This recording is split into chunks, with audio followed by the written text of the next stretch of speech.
Good morning, everybody, and welcome to Conversations with Anasa. I'm so happy to see you all. So beautiful. So let's start with meditation. So take your attention inside.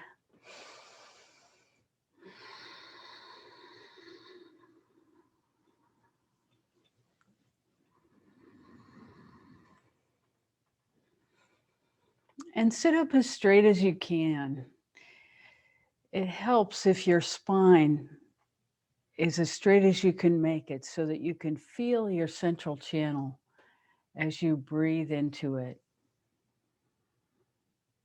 So feel and feel and feel all the way down to the tip of your tailbone.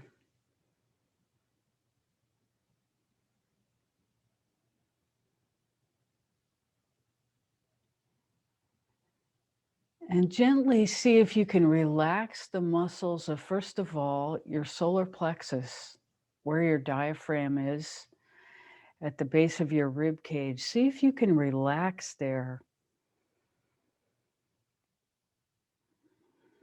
And feel your diaphragm dropping down as you take a deep breath.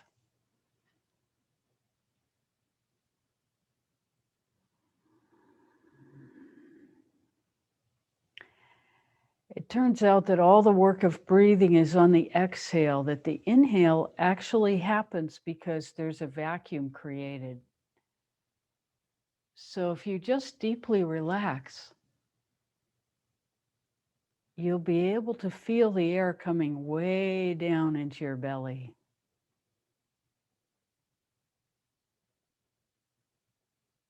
And see if you can follow your breath all the way to the tip of your tailbone just by relaxing everything as you feel it go down.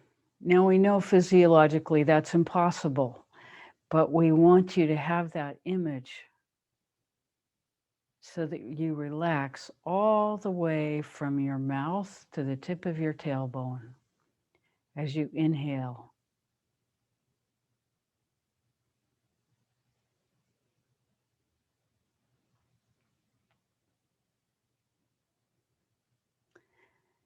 And we want you to consciously relax the area under your belly button. We tend to often hold our stomach in all the way up and down. And during meditation, it's important to get the feeling of what it is to have relaxation all the way through your torso, even as you hold yourself upright.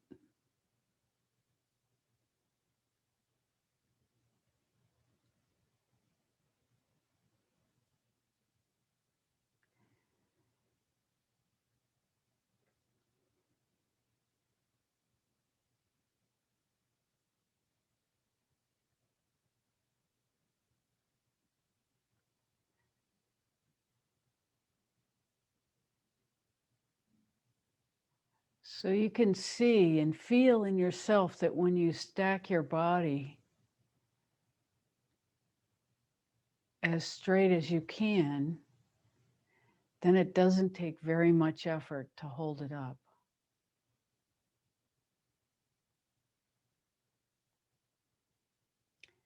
And so depending on your body habitus, do the best you can. There is no wrong way to do this.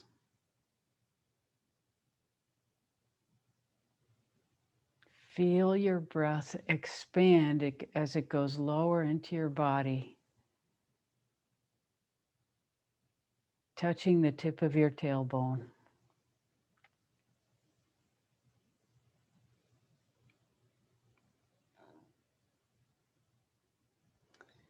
And into that space, you can say, I am in perfect alignment.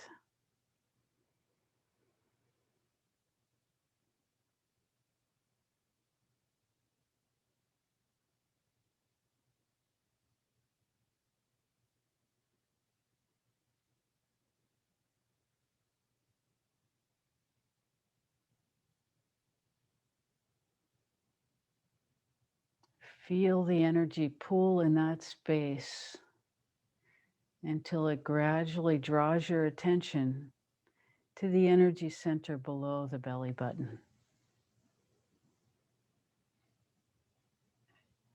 I am in perfect alignment.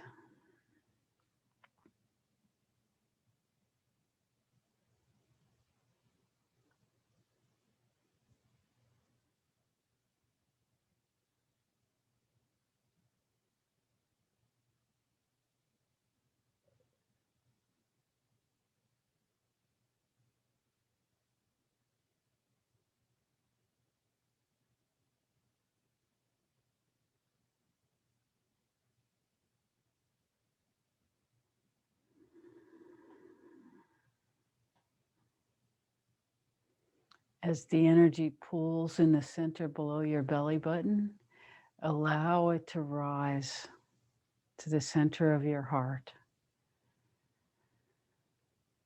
right in the middle of your chest.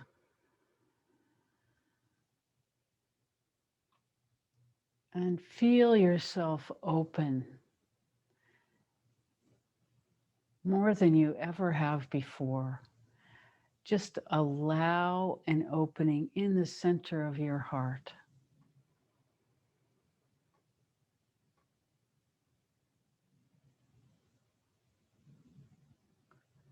I am in perfect alignment.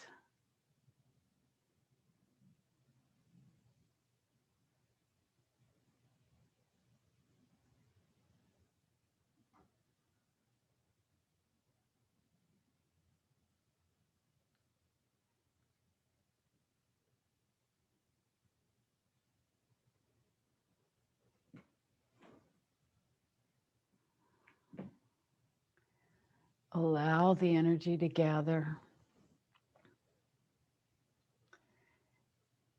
and gently feel it rise up to your throat center.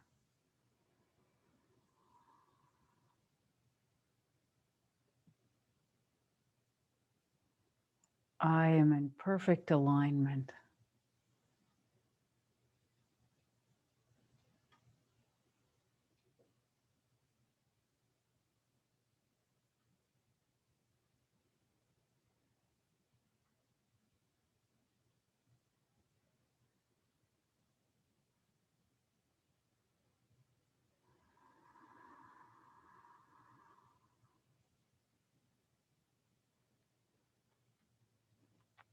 If you feel tightness in your throat center, swallow and allow it to release.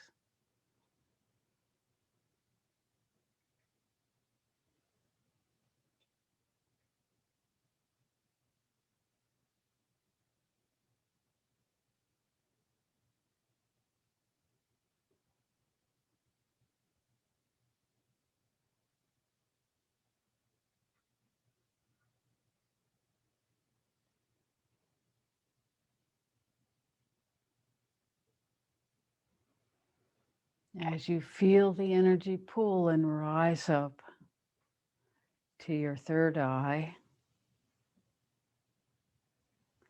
behind and between your eyebrows, in the center of your head, breathe into that space. I am in perfect union.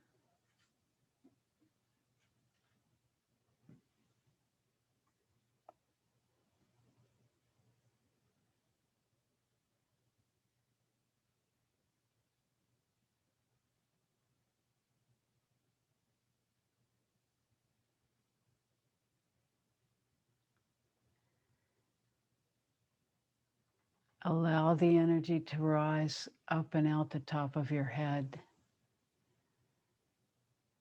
feeling your crown chakra open.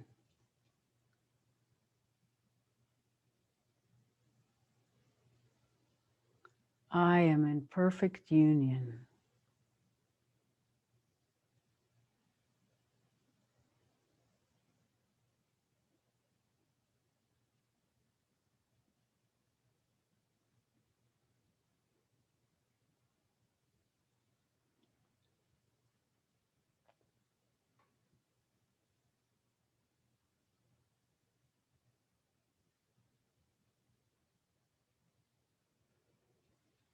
And feel the energy draw up to the top of your aura, the place where your fingers would touch if you made a halo around your head.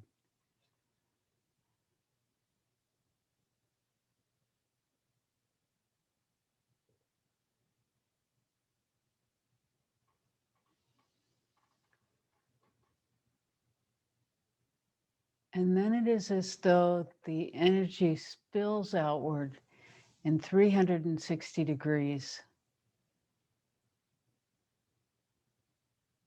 and comes down to reinvest in your central channel.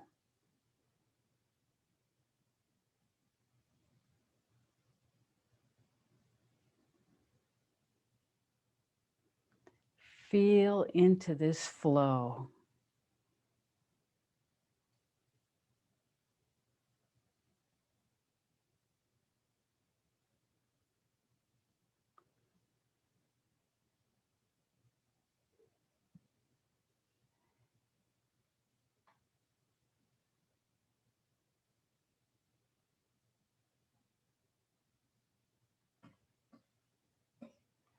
And understand that this is not something you can will to happen.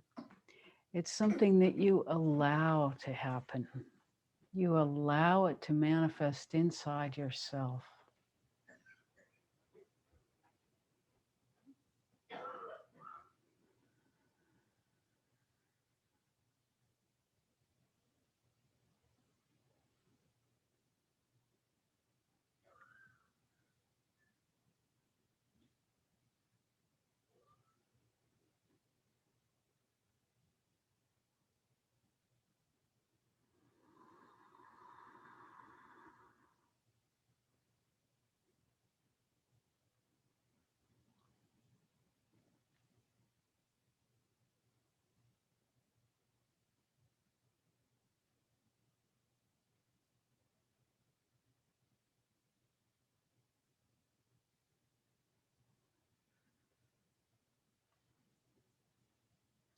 I am in perfect union.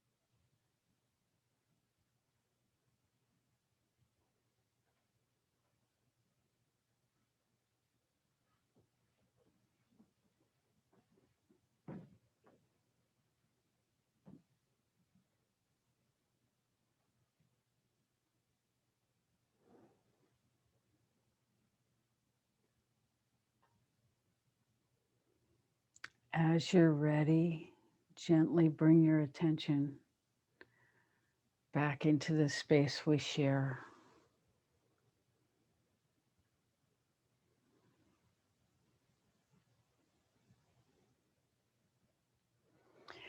So we want to start this morning explaining something that you may have seen happen as we meditated in the hour-long program on Thursday, or sometimes when you're sitting with us.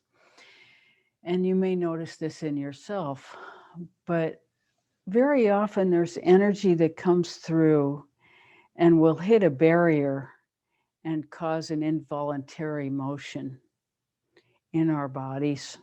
Or you may see that happen with Rebecca. And what that is just energy running into a block.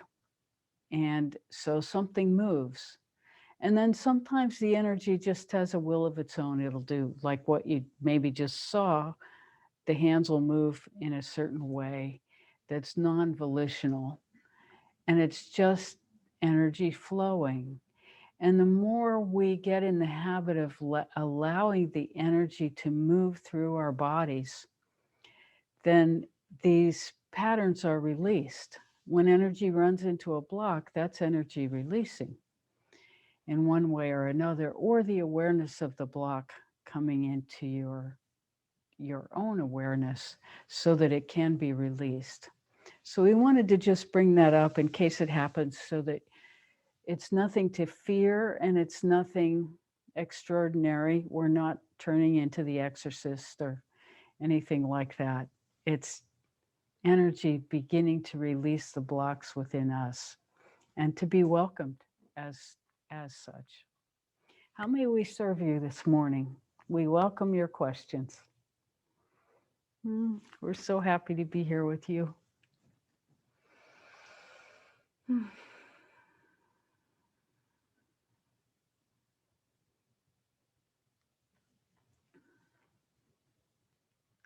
So we're interested in any experiences you'd like to share from your own meditations or questions that are coming up from that, and what your experience is meditating with us if you've been there on Thursday night. Anything you'd like to talk about, we welcome.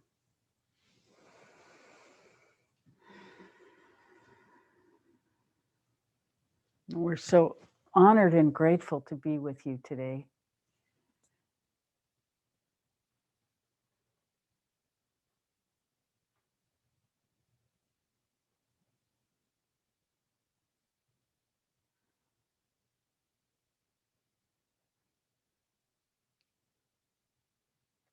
Well, we're always happy to just gaze with you.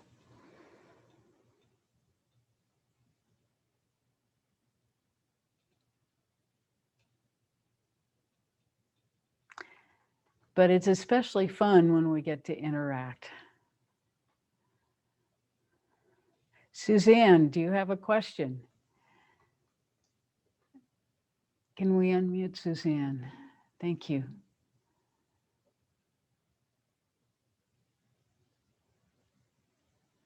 And we're still not hearing you. Okay, now? There you are. All right. It's not really a question, it's just a comment. It was very helpful for me this morning when you just verbalized through the different parts of the meditation. And I found that it helped me focus on different parts maybe I wouldn't have done otherwise. And I just appreciate that. Not that it needs to happen every time, but it was very helpful for me this morning. So, delighted to hear that. Delighted to hear it. Thank you. Thank you.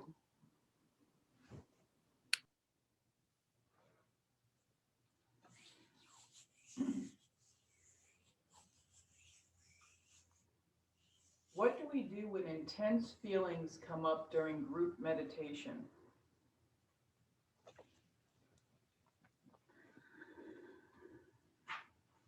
Well, we assume you're saying intense negative feelings, because intense positive feelings we always welcome. So at least that's the assumption we'll make. So when intense feelings come up, this is really a good thing. It means that something in you is ready to be resolved into harmony, and it's requiring your attention. And so you welcome it. As soon as those intense feelings appear, we're taught as children to just push them down because we don't want to feel bad. And so what happens when we meditate and we open and invite ourselves to feel, then eventually some intense negativity is going to begin to start to release. So the first thing we do is grab it with our attention and pull it forward. We say, "Oh my God, thank you, rage, for coming." Or whatever intense feeling it is. We say rage because that's one that Rebecca has dealt with a lot inside herself and suspects that many people have that. So this rage can be, from anything that happened in our childhood or anything in any lifetime. Usually it's our childhood.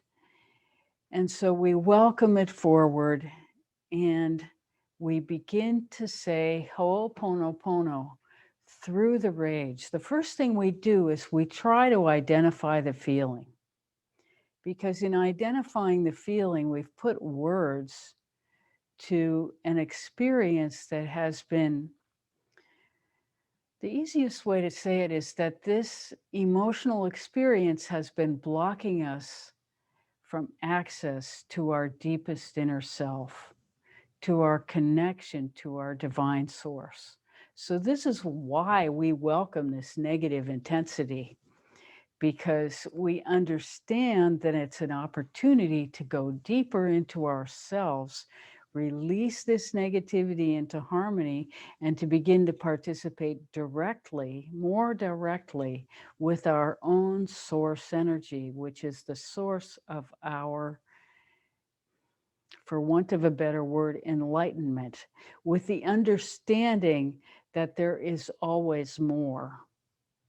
There are certainly arrival points, but there is no such thing as the end of inner work, because there is always more. So we take our attention deeply, we come into this emotion that rises up that, of course, we would rather not feel. This is the whole reason we have a question about it. And our question is usually, how can we get through it the fastest? How can we get rid of this feeling? And so that's what we really want to know. So the first thing to do is welcome the feeling, identify it, give it a label, and there may be 4 or 5 things that pop up. It may be rage, and then shame or guilt or fear or anything, humiliation. All these things are within us. They're all within each of us. And they're all just waiting to be harvested for the energy that we will be able to make available to ourselves as we work deeper and deeper. So these are like crystallized energy patterns that we are melting with our attention, bringing forward, and we begin to release them by saying Ho'oponopono. Not to the feeling itself, not to anybody who might have participated in creating that feeling with us, within us. Who we are saying Ho'oponopono to is our deepest self, because this is where we are aiming for our connection.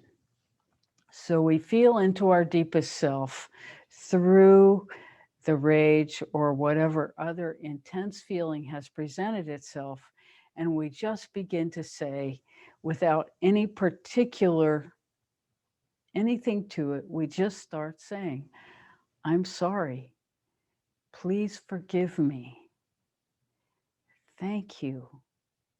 I love you.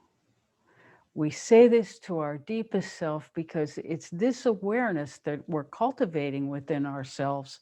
And mostly what we're cultivating is the energy that will allow us to connect deeper and deeper with our source. And so we welcome these negativities as the path. They are actually the indication that our work is proceeding, that we have invited our own disharmony forward to be resolved into harmony. And so it's all well and good to feel completely loving in meditation, but that's not exactly the goal. The goal is complete clarity, complete union. And sometimes we will be in joy and bliss, and sometimes we will be in terrible pain. And the difference between the two is very little. And that is equanimity. When we come into that understanding that the joy and the pain are the same. And that comes over time. But it's important that we don't want to say exactly cultivate the pain, because, this is not masochistic. This is meant to be real. It's actually accepting responsibility for the feelings that are secretly driving our behavior. And it's in going deeply within ourselves that we allow these feelings to come forward to be resolved into harmony, because for so long they have been driving our thoughts and our behavior, really without our consent and without our knowledge for the most part.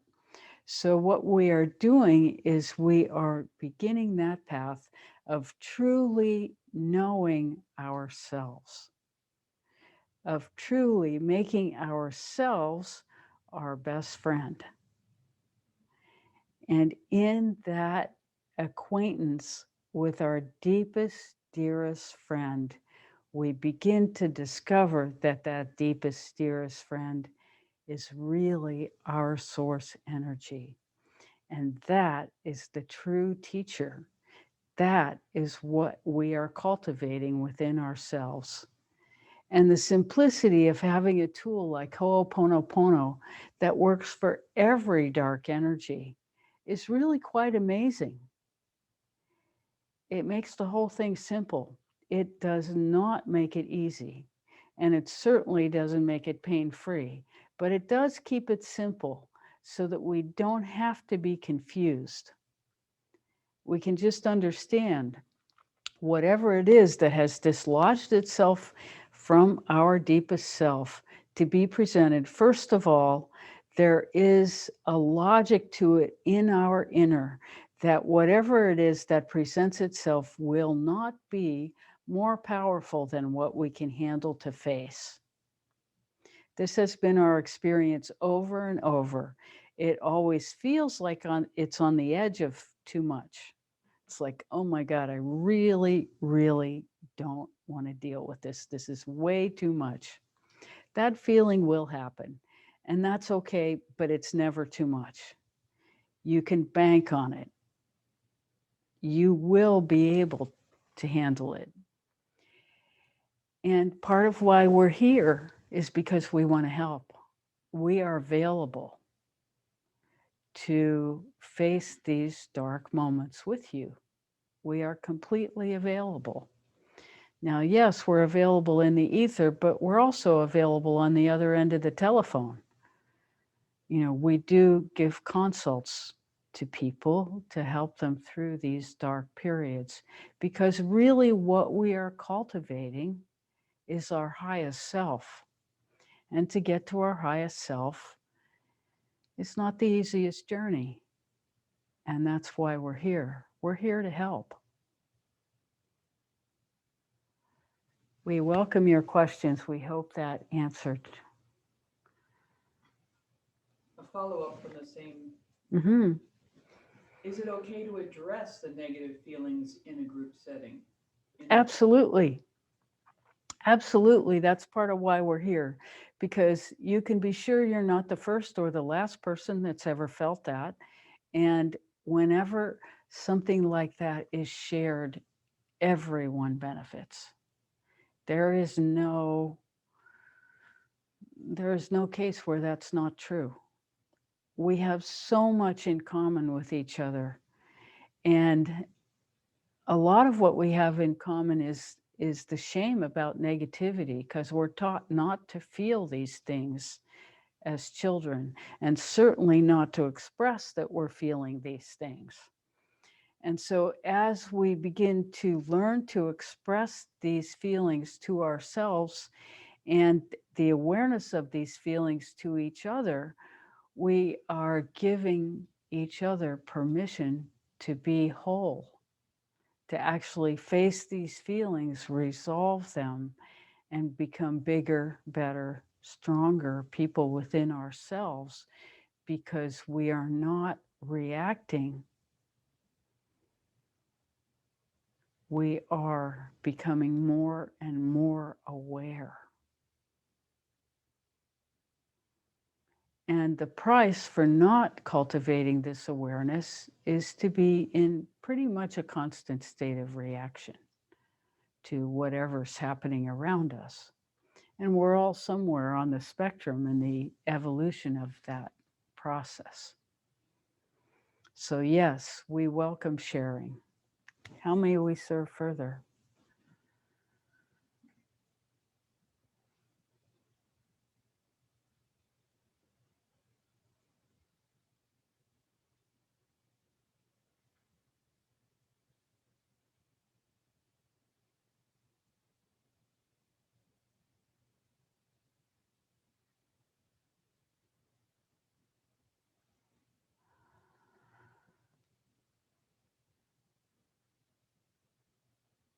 we live in a culture where intellect and thinking are rewarded far more than feeling and sensitivity. And we have embraced this matrix of belief of the importance of intellectual knowledge and the downgrading of emotional awareness. We've paid an enormous price for that as a culture.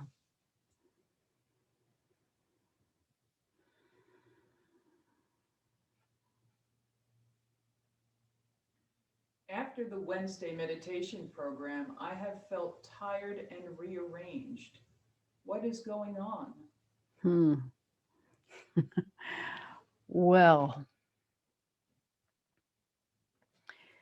what is going on in the Wednesday meditation program is that we make our energy available to you.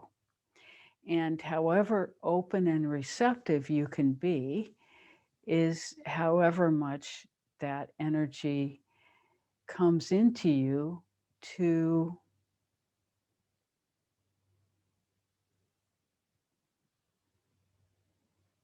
we will say reorganize the frequency that you generally live from.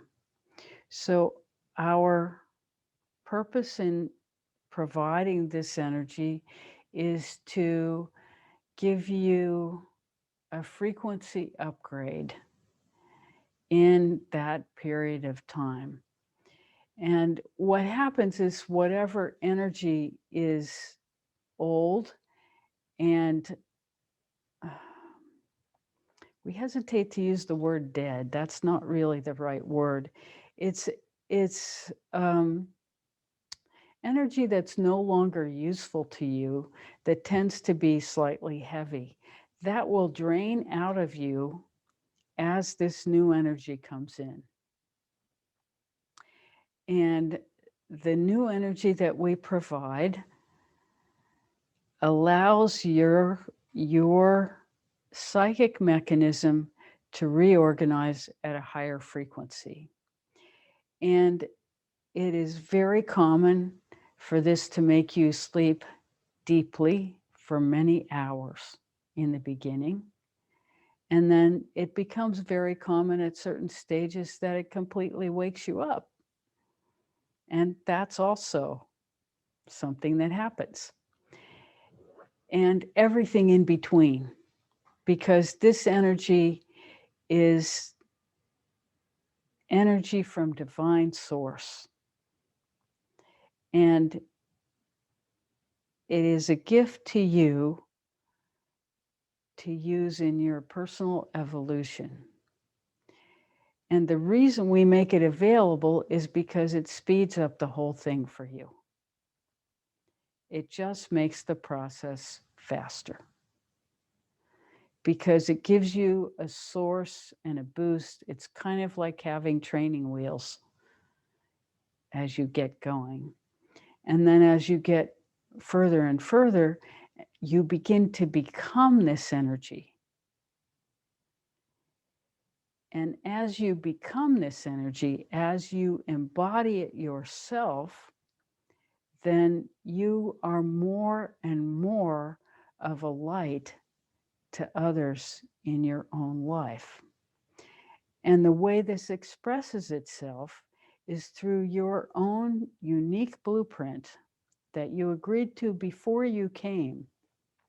And your blueprint is yours alone. There is no other human being on this planet who has the same blueprint as you do. So you can rest assured that whatever your blueprint is and the way it guides you to express it is going to be successful because there is no competition. The idea that we have to compete for all resources is one that has been put on us from the outside to make us live with our attention outward, trying to accumulate those resources that we need for survival, which really in the big picture have already been provided for us, and we need to learn to live as a whole human collective in harmony with the whole process of what has been provided for us and how that regenerates itself, and where the leverage points are that are really effective for our participation, and where the leverage points are that are really destroying our capacity to participate and will ultimately destroy us if we don't come to understand how to work with them. But as we learn to work with them, they will cause the entire human collective to evolve to a new level of understanding about what we come from, what we are, and how to live in harmony with our complete environment, internal and external, because there is no separation except in our minds.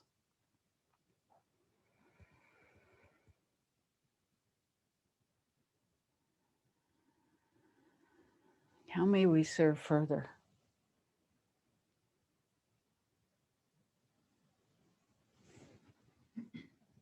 What are your thoughts on visualizing color during meditation?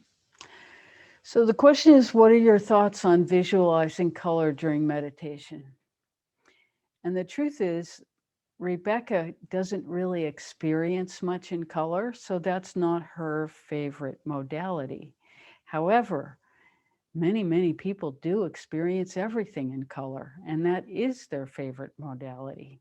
Some people experience everything in sound, and that's their favorite modality. Some people experience everything through touch, and that's their primary modality. So we all have primary modalities, and whatever yours is, please respect it, allow it, and enjoy it. So we don't have to be the same. We aren't made the same. What we do have to do is appreciate, love, and respect each other, and respect our differences and our similarities, because it is in cultivating that respect that we begin to cultivate a big allowance for diversity around ourselves. And this is really important, because in order for the human collective to move forward, this appreciation for diversity, this allowing for a different belief system, is really something we need to cultivate as much as possible, because the condemnation that we've done to each other in the current climate is so polarized that it really requires extraordinary effort to be balanced within that polarity in ourselves.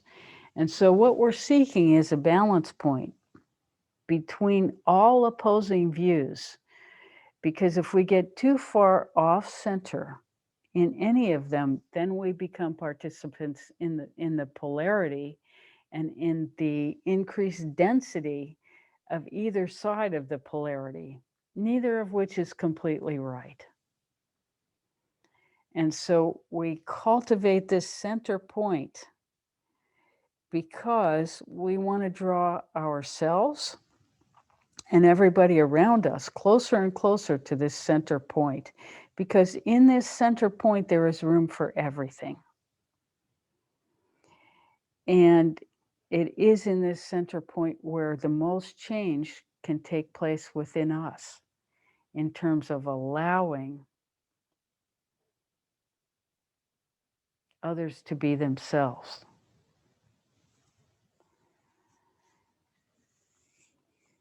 This doesn't mean that we become anybody's doormat. So there's a razor's edge to our behavior inside ourselves and how we express it in the world. And so as we unravel and dissolve these deeply disharmonious patterns within ourselves, then we begin to have more and more clarity about who we are, what we're made of, and how to behave in a given situation that will work to the highest benefit of everyone involved. And so if we hold ourselves to that standard, that whatever way we participate, we want to contribute to the highest best, whatever that is, however we can see it, however we can experience it, and however we can share it.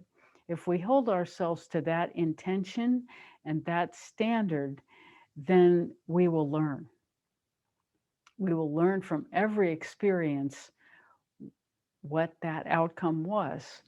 And when we have this highest goal for ourselves, then it becomes just a learning experience. There's no reason to condemn ourselves for failure because that's learning. And there's no reason to be exalted because of success because that's also learning. And so we just travel this middle ground where we keep refining our capacity to participate in the whole with the idea that we are supporting the highest best in every person we interact with and in every situation where we act. We hope that answers your question. How may we serve further?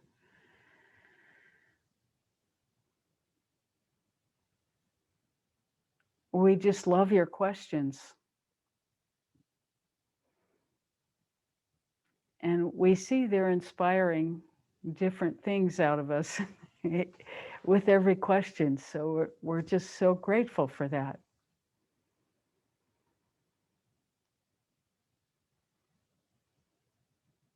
How may we serve further?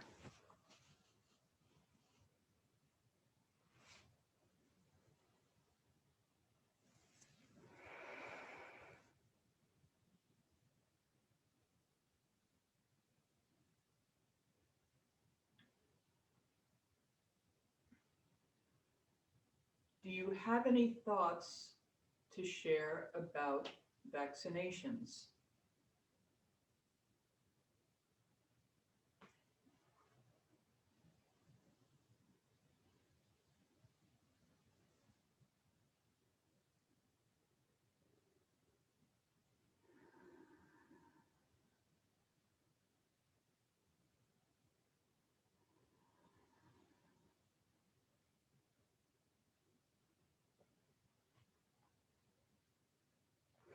Here's our thought. Gather as much information as you can, and every person's decision is completely personal. We are not going to give advice on this particular aspect of decision making at this moment because we respect all of it. And so we say, gather the information, do what is in your highest best, and feel into yourself, read everything, and make your decision. This is the beauty of where we are in this moment.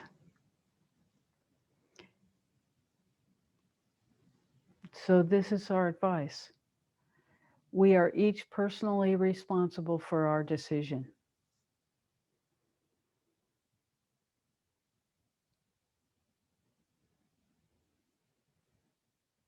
And this is really true of everything. It's true of everything. Every decision we make, we are personally responsible. And so we evaluate in terms of the highest best for ourselves, the highest best for everyone else. And then we do the best we can and we learn from our decisions. And if our decisions are successful, we celebrate. If our decisions are failures, we celebrate, because it's all learning. And we are always doing the highest best for the highest best that we can manage. And that way, we have a lot of freedom. We have the freedom to fail. And there's nothing greater that we can give ourselves than the freedom to fail and to learn as we do our best in every possible situation. How may we serve further?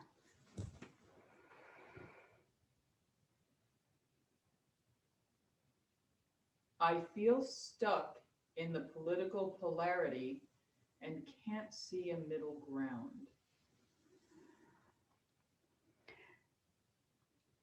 That's okay. You just acknowledge that you can't see a middle ground, that everything is polarized, that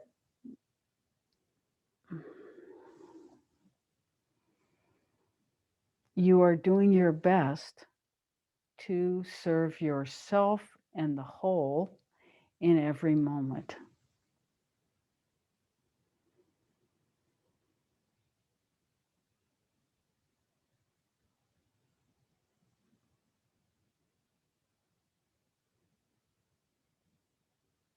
We completely empathize. This is a time of huge polarity in our culture.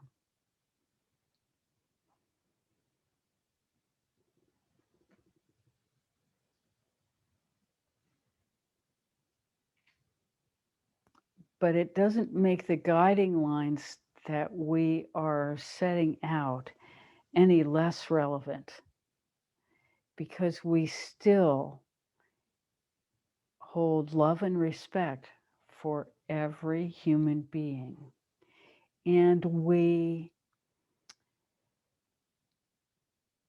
for the most part, keep our interactions with people simple and as much as possible one-on-one, so that we can actually communicate deeply and with care.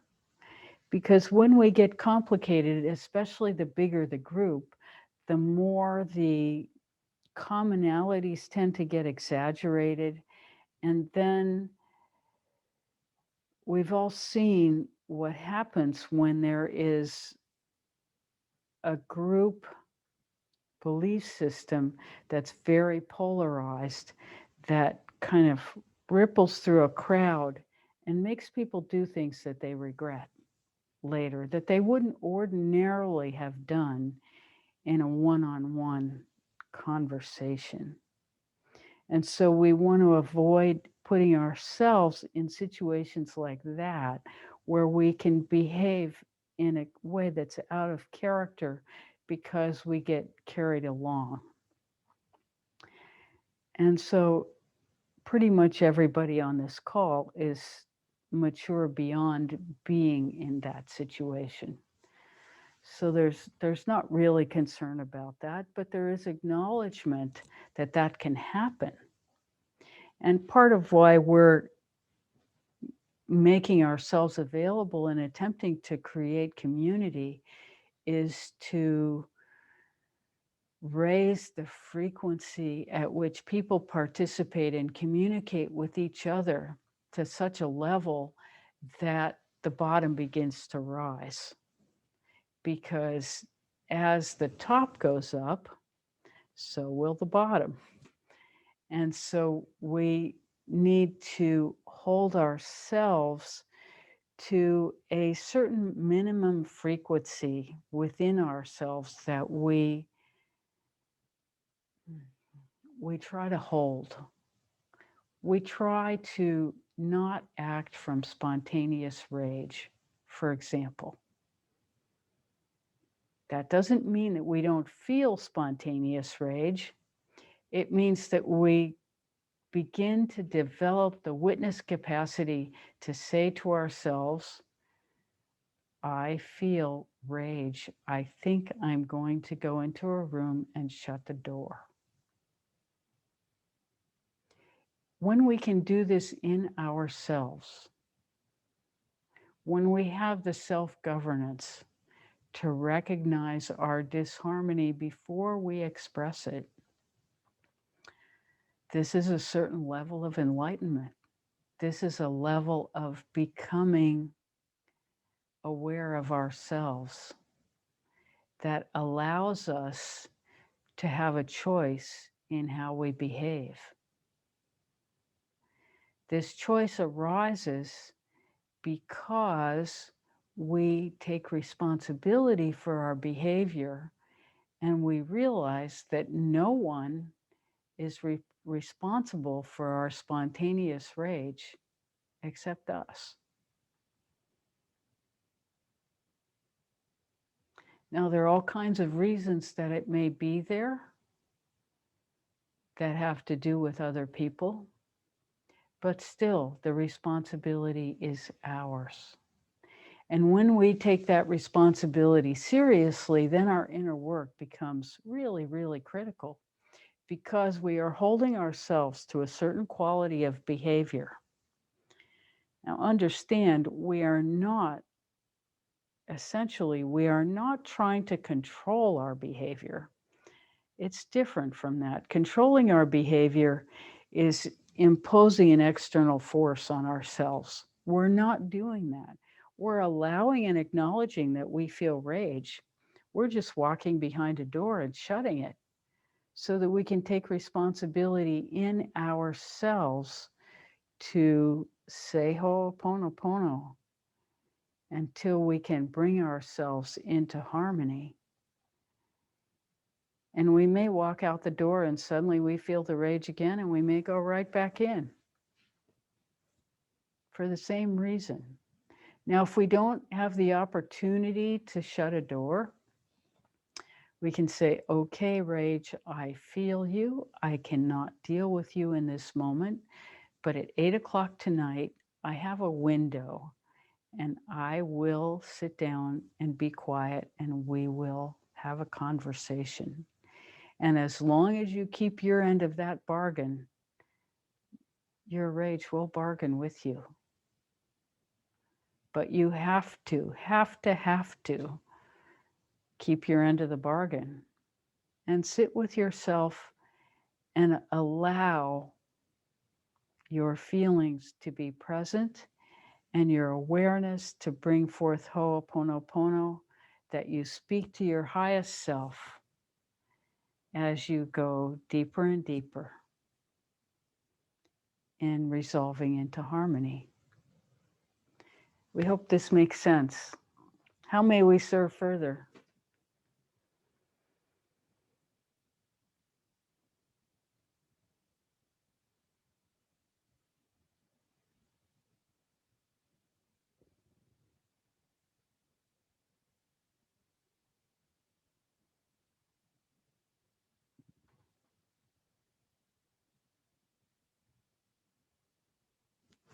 Hello, Nancy. Are you wanting to speak? Brenda?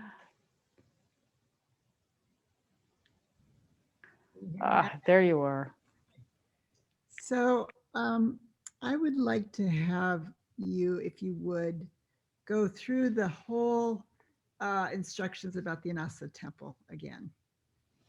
Okay, the Anasa Temple is where we go when we want to have a conversation with someone that we know if we have the conversation in the here and now, verbally, that nothing good will come of it. We know because we've had the conversation several times, or we just know because we've been there with this person numerous times. So what we do is we first carefully sit with ourselves and really in a meditation go deeply into what it is that we really want to convey to this person that we don't feel is being heard. And we look for it by considering what is the highest possible way we can participate with this person. What message is likely that we really want to get through? And so this task of creating the message that we want to deliver is really very, very important. So we take the time before we go to the Anasa Temple to really articulate what it is we want to say. Say it's somebody we're close to that we just can't have a conversation with.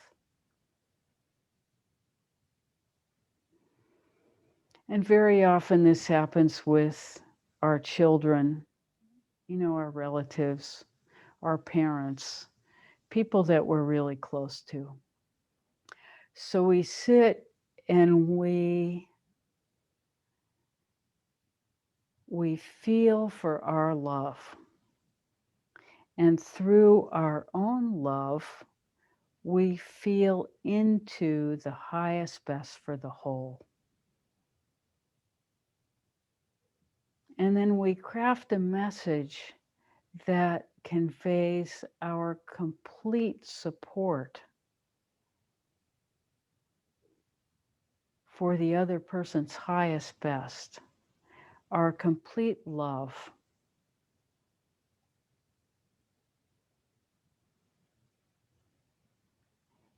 And most of all, our faith that that person has the capacity to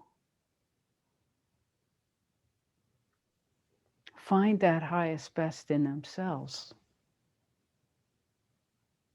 And our wish to support that in them in whatever way is possible. And that's sort of that's a very general way that we can craft our message. And then if there's something more detailed that we want to give beyond that, we can. It will come to us what the highest way to say that is. So this is the first step, is carefully crafting the message that we want to convey to the other person in such a way that it supports the highest best for us, the highest best for them, and the highest best for the whole. So having crafted that message, the Anasa Temple exists as a space where we can go and be in complete divine energy, source energy, to interact with this person. So what we do is we've crafted our message, we're ready to go, and we really create a journey with it because we don't want to do this in any familiar space, because all our familiar spaces contain all our familiar patterns of interaction with this person. And we don't want any of those familiar patterns to be present in this communication. So what happens in the Anasa Temple is the delivery of this message. That's the minimum that happens. So we have our carefully crafted message. And you understand this can happen over a whole arc of a series of trips to the Anasa Temple. It's usually not just one visit that will change the pattern that we're hoping to impact. So we visualize ourselves in a white room. We're wearing light clothing. We know it's a nice day outside. And we kind of gather ourselves with our intention to go to the Anasa Temple.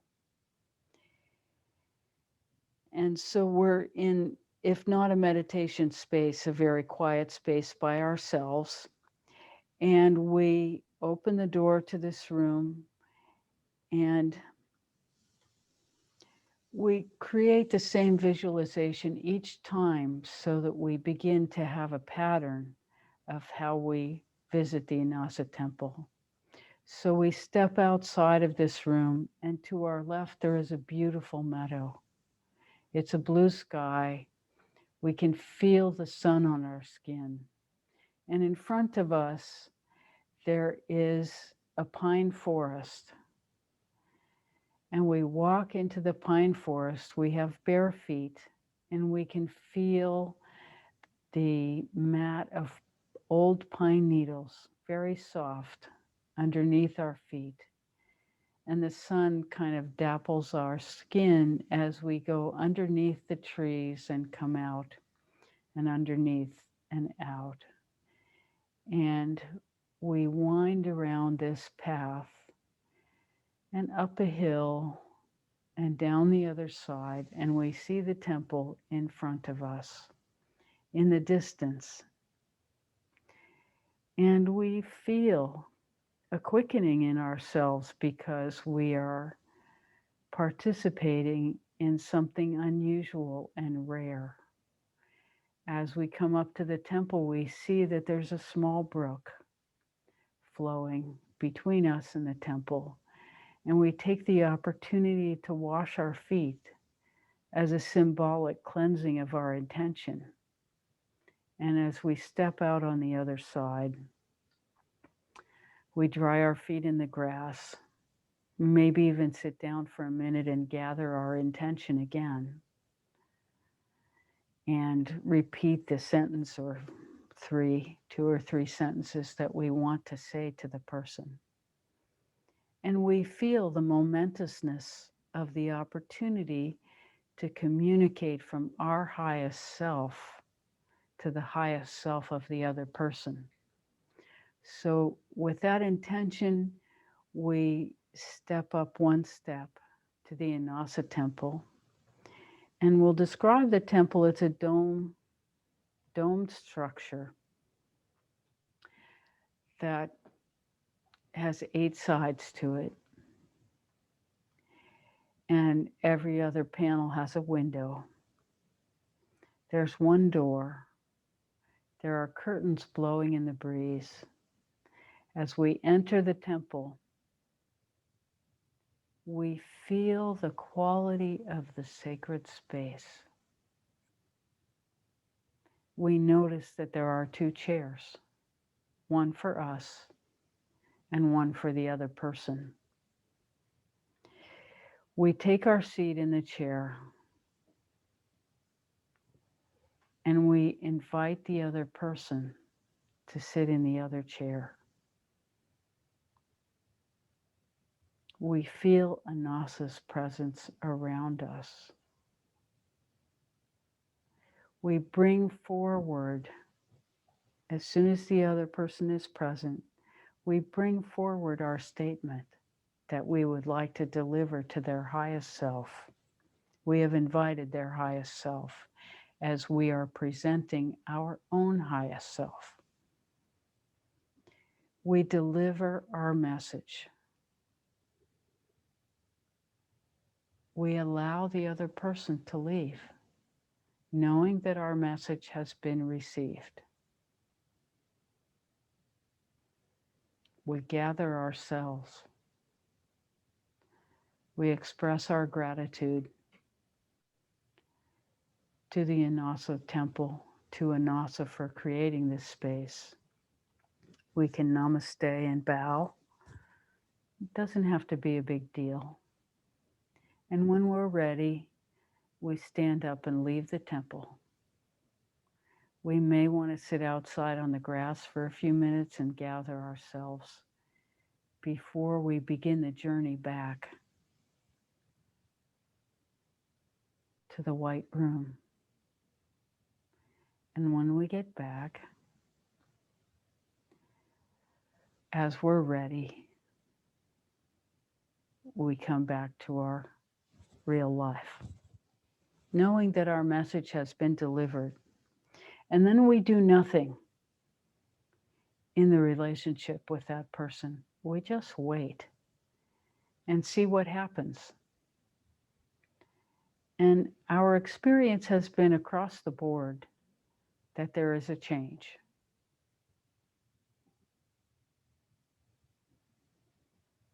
And this is a way that we can begin to address the difficult relationships in our lives that we have experienced, that communication in a physical, verbal way is no longer really productive for whatever reason. Doesn't matter. We all have relationships that get to that point. And so this is a way to begin to change the energy that we are communicating with and from in ourselves to this person, and to express our desire for something different. And for all of us, we have relationships that have to be tended to in the Anasa Temple, sometimes frequently, sometimes rarely. But it's a very, very powerful way to interact in these situations. And we've had them ourselves in everything from business situations that, were not going well, to very personal situations that were not going well, to, even these big political disagreements, to participate in the Anasa Temple every once in a while to try to dissolve some of these polarities is not a bad idea, because at least we're dissolving them in ourselves. And who knows what we're doing in the big picture. So we hope that answers your question. Thank you. Is it okay to teach this to others who don't know about Anasa? And should we use the name Anasa Temple if we do that?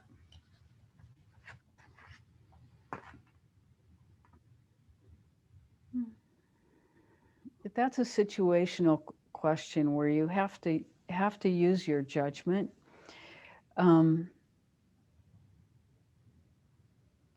Over time, yes. It's always appropriate to invite people here, and just use your judgment. That's what we'll say. All of this is about growing.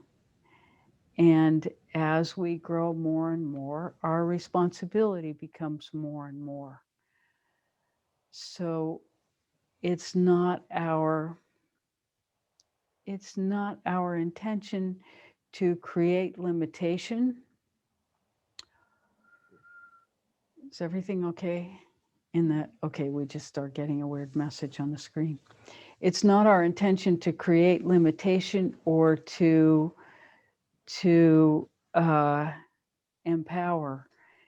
It's really our intention to, well, we're going to take that back about empower. It is our intention to empower each of you to become your absolute highest self. And so everything that we say is about that. And so whatever you're willing to take responsibility for in yourself, more power to you. But we are ultimately responsible for everything that we say to other people.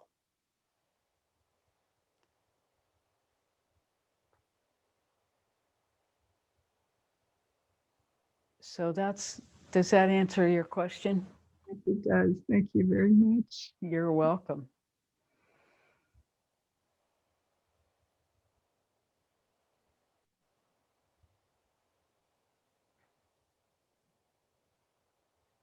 But this is not a lineage teaching. This is a sharing of information.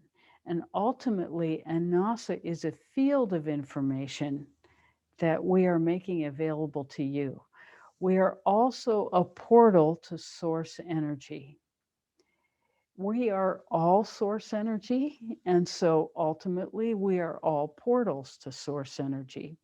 It's a question of how clear a channel we have become for that portal to shine through. And so our task every day, and the reason that we hold the highest best for ourselves and everyone else as the goal, is that we don't want to make,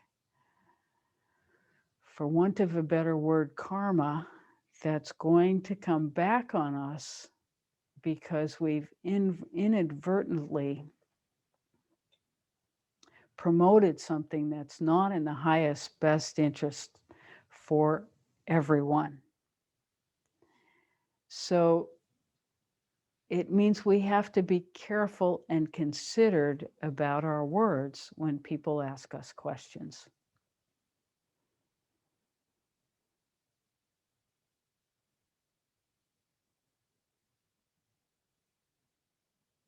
How may we serve further?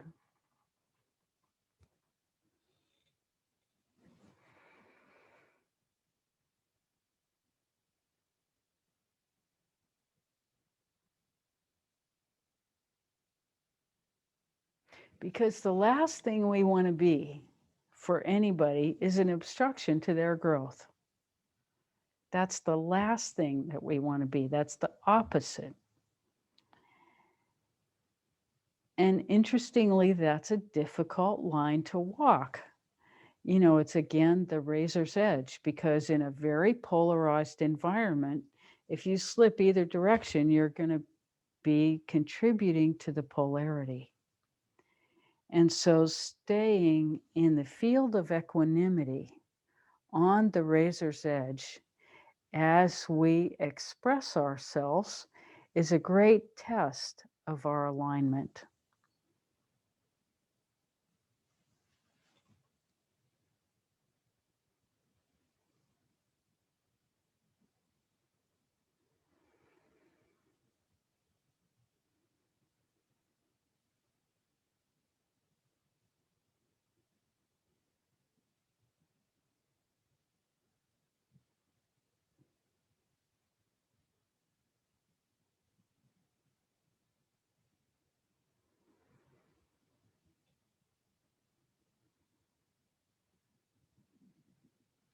And the biggest gift, again, that we can give ourselves is permission to fail.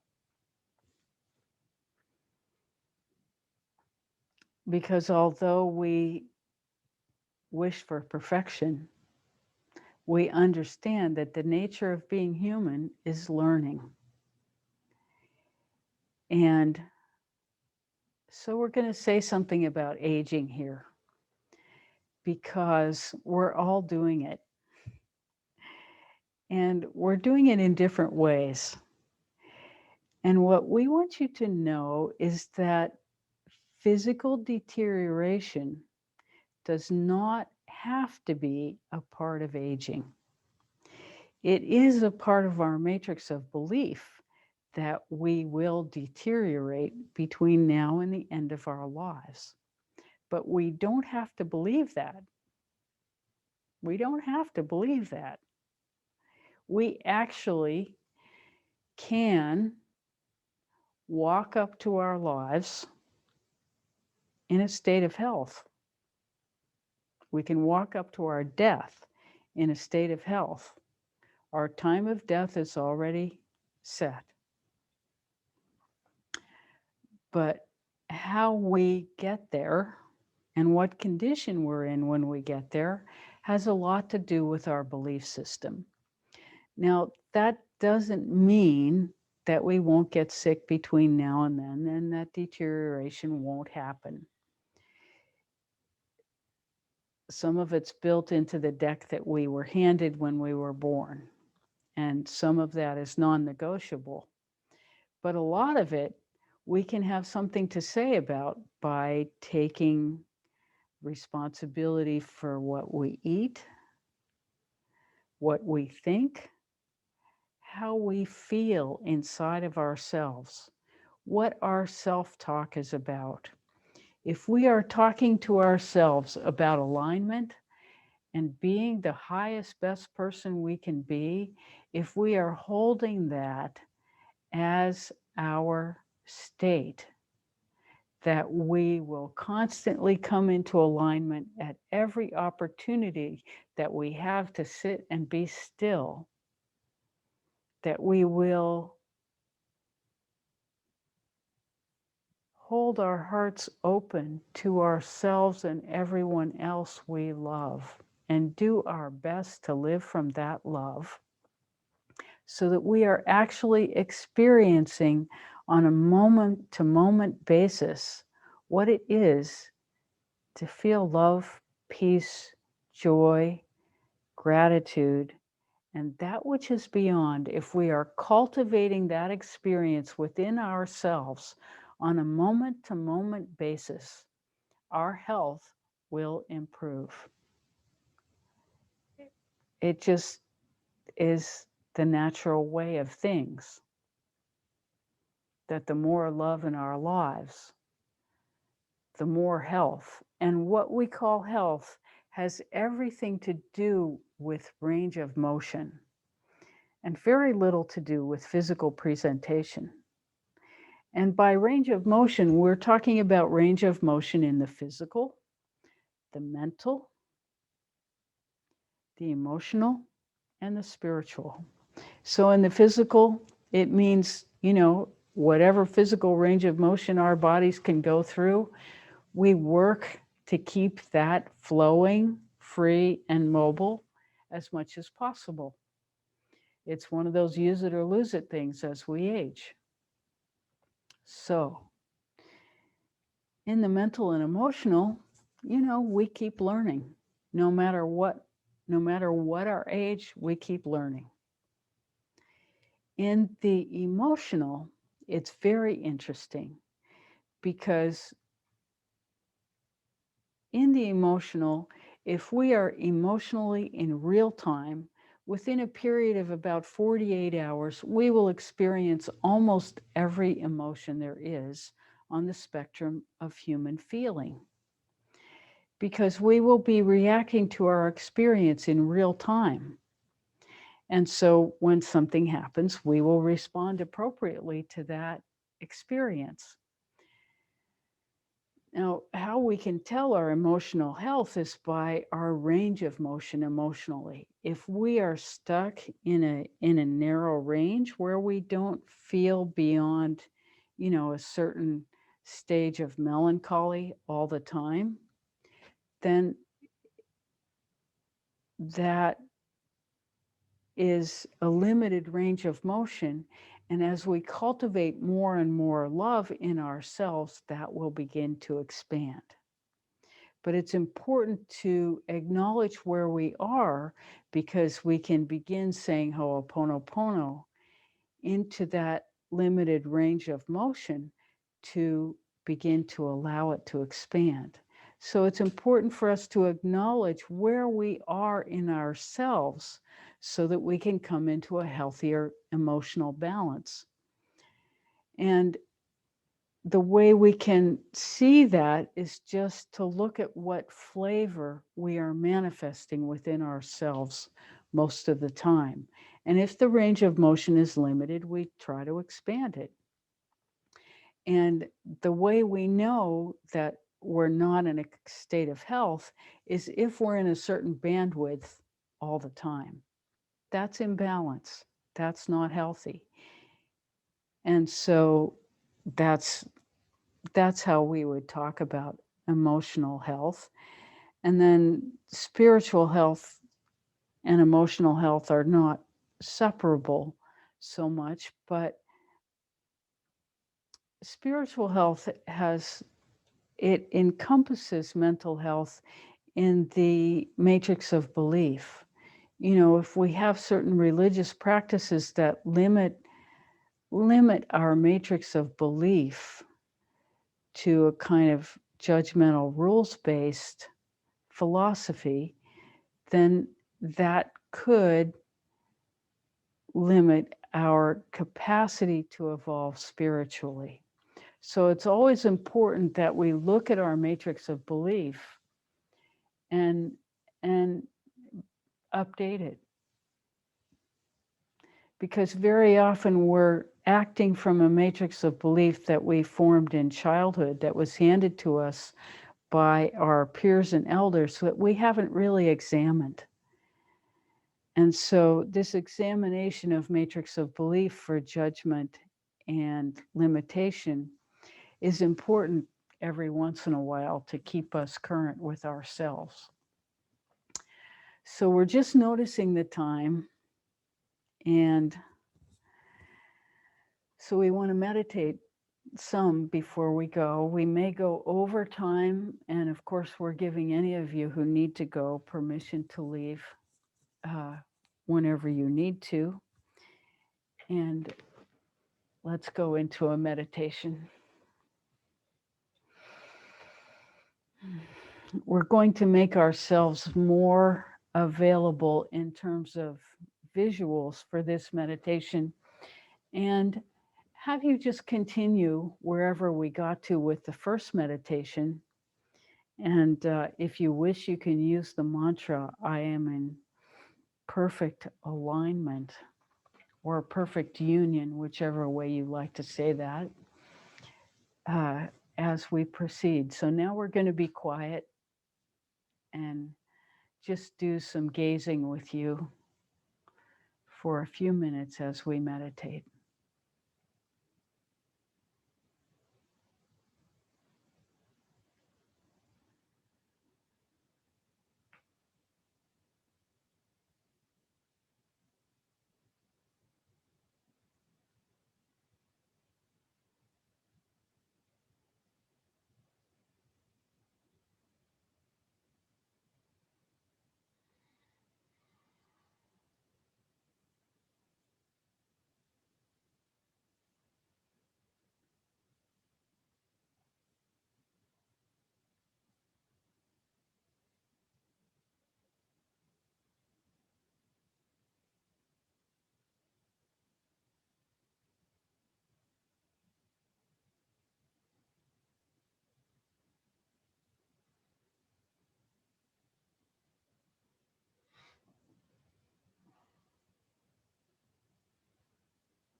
Thank you so much for participating today. We are so grateful and honored to be with you.